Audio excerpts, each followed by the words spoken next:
ಒಂದಾನೊಂದು ಕಾಲದಲ್ಲಿ ಒಂದು ಪುಟ್ಟ ಹಳ್ಳಿಯಲ್ಲಿ ರಾಜು ಎಂಬ ಹುಡುಗನಿದ್ದ.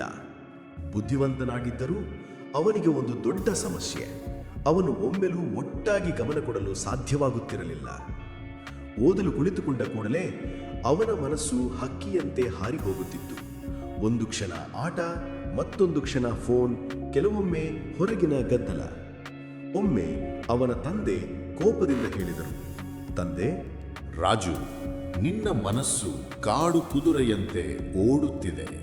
ಅದನ್ನು ನಿಯಂತ್ರಿಸದಿದ್ದರೆ ಅದು ನಿನ್ನನ್ನು ತಪ್ಪು ದಾರಿಗೆ ಕೊಂಡೊಯ್ಯುತ್ತದೆ. ಮನಸ್ಸನ್ನು ಕ್ರಮದಲ್ಲಿಟ್ಟರೆ ಅದು ನಿನ್ನನ್ನು ಬೇಕಾದ ಜಾಗಕ್ಕೆ ತಲುಪಿಸುತ್ತದೆ.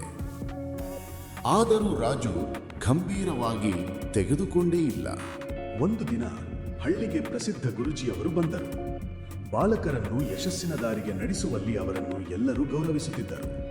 ರಾಜುವಿನ ತಂದೆ ಅವನನ್ನು ಗುರುಜಿಯವರ ಬಳಿಗೆ ಕರೆದೊಯ್ದ. ಗುರುಜಿಯವರಿಗೆ, ನನ್ನ ಮಗ ಬುದ್ಧಿವಂತ, ಆದರೆ ಮನಸ್ಸು ಎಲ್ಲೋ, ಕೆಲಸ ಎಲ್ಲೋ, ಏನು ಮಾಡಬೇಕು? ಗುರೂಜಿ ಮಿಡಿದ ನಗೆ ಬಿಟ್ಟರು. ಅವರು ಒಂದು ಚಿಕ್ಕ ಗ್ಲಾಸ್ ನೀರು ಕೊಟ್ಟು ಹೇಳಿದರು, ಮಗ, ಈ ಗ್ಲಾಸ್ ಹಿಡಿದು ನನ್ನ ತೋಟದ ಸುತ್ತು ಒಂದು ಸುತ್ತು ಹಾಕು. ಒಂದು ಹನಿಯೂ ಸುರಿಯಬಾರದು. ರಾಜು ನಕ್ಕ. ಇಷ್ಟು ಸುಲಭ ಎಂದುಕೊಂಡ. ಆದರೆ ತೋಟದಲ್ಲಿ ಹಕ್ಕಿಗಳ ಚಿರುಕು, ಗಾಳಿಯ ಶಬ್ದ, ಆಟ ಆಡುವ ಮಕ್ಕಳು. ಪ್ರತಿ ಬಾರಿ ಅವನು ಸುತ್ತಲನ್ನು ನೋಡಿದಾಗ ನೀರು ಸುರಿಯುತ್ತಿತ್ತು. ಒಬ್ಬ ಹುಡುಗ ಹಾಸ್ಯದಾಗಿ ಕೂಗಿದ, ರಾಜು, ನೀರು ಓಡೋಡ್ತಿದೆ. ಈಗ ರಾಜು ಕೋಪದಿಂದ, ಗೊಂದಲದಿಂದ ಸುತ್ತು ಮುಗಿಸಿ ಬಂದು ನೋಡಿದಾಗ ಗ್ಲಾಸ್ ಅರ್ಧದಷ್ಟು ಖಾಲಿ. ಏನಾಯ್ತು ಮಗ, ಇಷ್ಟು ನೀರು ಸುರಿದೆ? ಗುರುಜಿ, ಗಮನ ಹೋಯಿತು. ಈ ಗ್ಲಾಸ್ ನಿನ್ನ ಗುರಿ, ಅದರ ಒಳಗಿನ ನೀರು ನಿನ್ನ ಗಮನ. ಬದಿಯಲ್ಲಿನ ಶಬ್ದ, ಆಟ, ಗದ್ದಲ ಇವು ಜಗತ್ತಿನ ವಿಖೇಡುಗಳು. ನೀ ಮನಸ್ಸನ್ನು ಕಟ್ಟಿ ಹಾಕದಿದ್ದರೆ ಗುರಿ ಮುಟ್ಟುವ ಮುನ್ನ ನೀನು ಎಲ್ಲವನ್ನೂ ಕಳೆದುಕೊಳ್ಳುತ್ತೀಯ. ಈ ಮಾತುಗಳು ರಾಜುವಿನ ಹೃದಯಕ್ಕೆ ನೇರವಾಗಿ ತಾಕಿದವು.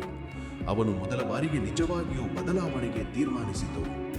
ಅವನು ಚಿಕ್ಕ ಚಿಕ್ಕ ಹೆಜ್ಜೆಗಳಿಂದ ಶುರು ಮಾಡಿದ. ಪ್ರತಿದಿನ ಒಂದೇ ಸಮಯಕ್ಕೆ ಎದ್ದ. ಫೋನ್ ಬಳಕೆ ಕಡಿಮೆ ಮಾಡಿದ. ಏನು ಮಾಡಿದರೂ ಪೂರ್ಣ ಗಮನ ಕೊಟ್ಟ. ಬೆಳಗ್ಗೆ ಕೆಲ ನಿಮಿಷ ಧ್ಯಾನ ಮಾಡಿ ಮನಸ್ಸನ್ನು ಶಾಂತಗೊಳಿಸಿದ. ಆರಂಭದಲ್ಲಿ ತುಂಬಾ ಕಷ್ಟ. ಮನಸ್ಸು ಜಾರುತ್ತಿತ್ತು, ಅಲೆದಾಡುತ್ತಿತ್ತು. ಆದರೆ ಪ್ರತಿ ಬಾರಿ ಅವನು ಅದನ್ನು ಹಿಡಿದು ಮತ್ತೆ ಕೆಲಸದ ಕಡೆ ತಳ್ಳುತ್ತಿದ್ದ. ವಾರಗಳು ತಿಂಗಳುಗಳಾದವು. ಬದಲಾವಣೆ ನಿಧಾನವಾಗಿ ಗೋಚರಿಸತೊಡಗಿತು. ಅವನು ನೆನಪಿಟ್ಟುಕೊಳ್ಳುವ ಸಾಮರ್ಥ್ಯ ಹೆಚ್ಚಿತು. ಅಂಕಗಳು ಜಿಗಿಯತೊಡಗಿದವು. ಒಂದು ದಿನ ದೊಡ್ಡ ರಾಷ್ಟ್ರೀಯ ಸ್ಪರ್ಧೆಯ ಘೋಷಣೆ. ಕಡಿಮೆ ಸಮಯದಲ್ಲಿ ಸಂಕೀರ್ಣ ಪ್ರಶ್ನೆಗಳನ್ನು ಪರಿಹರಿಸಬೇಕಿತ್ತು. ರಾಜು ಭಾಗವಹಿಸಿದ.